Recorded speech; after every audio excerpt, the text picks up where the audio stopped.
So is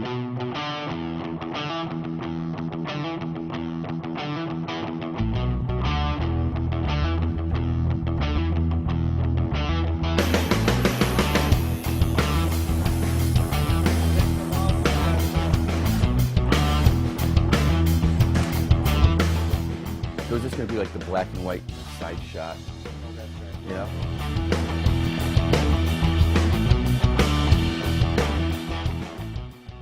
Well, if someone's getting your first tattoo, I would say think about why you're getting your first tattoo and be honest about it. And I don't think there's any real wrong answer, but I think you really need to know why. Pick something that's going to mark this place in your life, and you're going to look back at it with fond memories. I lecture about tattooing and the history of it. And one of my clients was asked, why do you get tattoos? And her answer might be a little weak, but I think it's got some validation. She said, why is the sky blue? Just don't be too influenced by peer group. I think it's okay to get a little sorority thing or fraternity thing or some kind of like woodpecker smoking a joint or something. That's okay to have one of those, but realize that, you know, you're marking your body. Make sure it's something you feel like you can live with the rest of your life. Be tasteful about picking it out and make sure you can live with it the rest of your life. All of my tattoos mark different places in my life. They don't necessarily are significant towards, but I can tell you who did it, who was there, where I was, what I was doing. And, you know, it's like a story. It's a storyboard. It's a reflection. My tattoos are a reflection. They're a reflection of who I am on the inside to be put onto the outside.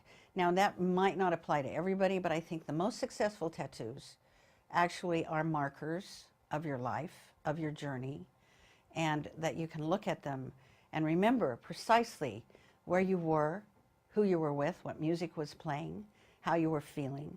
And those tattoos take you right back to that time. Be careful, man. Be patient, be careful, check it out. Check out the artist portfolio. Make sure that portfolio is actually theirs. They didn't, you know, steal things from somebody else and claim that they're theirs. I mean, you know, let the buyer beware. You have to, you know, you can't take chances like that. Don't do anything distasteful. Don't do anything gang-related or racist. Make sure it's something that you can live with the rest of your life. I've seen throughout my career the person that comes in and wants a cartoon character. It may sound good when you're 21 years old. When you're 41, it's like, what the hell am I doing with that? I got a lot of people, most of the time 18 to 25, and they come in and they say, oh yeah, listen, my friend was here 3 days ago. He had this and this done. I want the same one. What? Or they come in and they go like, hey, listen, you choose me something. Or you pick me out the heart. Hey, I'm not going to get tattooed. You're the one getting tattooed. You have to look in the books. I'm not going to do that for you. You know? And a lot of people come in with groups, and they're all taking a heart with a ribbon, and I'm going to take his name, and his name, and his name, and his name. But your next door neighbor, that's not going to be a friend anymore in 3 months. So that's going to be a cover up again, and you're going to get all these names under each other, and they're all covered up, you know?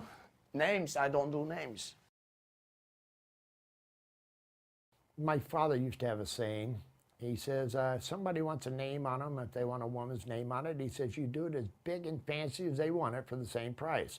Because when they want to get it covered up, it's going to cost them more. Probably most cover-ups that are done in tattooing are from two reasons.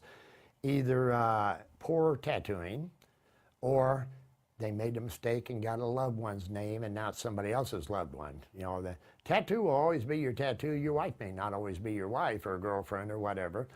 And I see that every time somebody gets a name on them, I think, well, no, it's going to be until they want to get rid of it.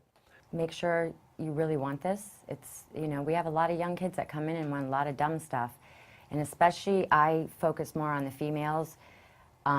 Young, pretty girls coming in wanting not a so pretty tattoo. They're 18, they're in this groove of whatever they're into that they're probably not going to be into in 5 years, wanting their arms tattooed or their neck. And I try to explain to them, you know, you're young, you're going to change. These can affect, you know, your life. If you get a job, if you don't get a job. And if I don't think a tattoo is actually going to be nice on someone, I tell them, I don't think you're going to be happy with this. And 90% of the time I can talk them out of it and getting something different, or at least moving the location. This is hard to correct if you, you know, don't get it done right the first time. I mean, you know, you can get things repaired, reworked, lasered. You know, you have choices, but it's always better to get it right, you know, the first time. So just, you know, choose your artist very carefully. Some people, you know, they walk around the walls and they look at the work that they're in, and some people think, well, why would you get something on the wall when you can have something custom? Those designs that are on the wall are drawn by the best artists in the business, and they've put a lot of time and love into making those designs, and it doesn't matter whether someone else has it or not. The chances of you running into that person somewhere in the world are slim to none. My advice would be to walk in the shop, see the atmosphere, start asking questions. Those questions that you should be asking are, do your tattooers have bloodborne pathogen certificates? How do you sterilize your materials? How long have you been established here? Feel comfortable in the space. Feel comfortable with the people in front of you, and look at the artwork. See it for what it is in the book, not subject matter, but quality. Look at the shots themselves, the quality of the photo, the quality of the lines, the quality of the fill, but also connect with someone. Their style may speak to you, and that's the kind of person you want to create a relationship with. A tattoo is a relationship. It is. Your hands are on someone's body for hours and hours and hours sometimes. There's energy exchange, there's art exchange. So you really have to pick the person that you want to put your body in care of. Sometimes it really breaks my heart when I see what some of the young girls are getting. They're not thinking it out. In other words, large chest pieces was a trend for quite a while. I've seen enough butterflies and skulls on girls' chests to last a lifetime. And there's to see some 18-year-old girl with this big dark blue thing covering up her whole chest for the rest of her life. And I'll ask them, do you ever think you're going to wear a dress someday? Do you think you're going to walk down an aisle someday? Or they'll have a big bleeding skull being stabbed by, you know, some vampire with Hitler laughing on the side. And I always say, you know, you ever realize you're going to be in a nursing home someday and you're going to have that on you, you know? And they go, no.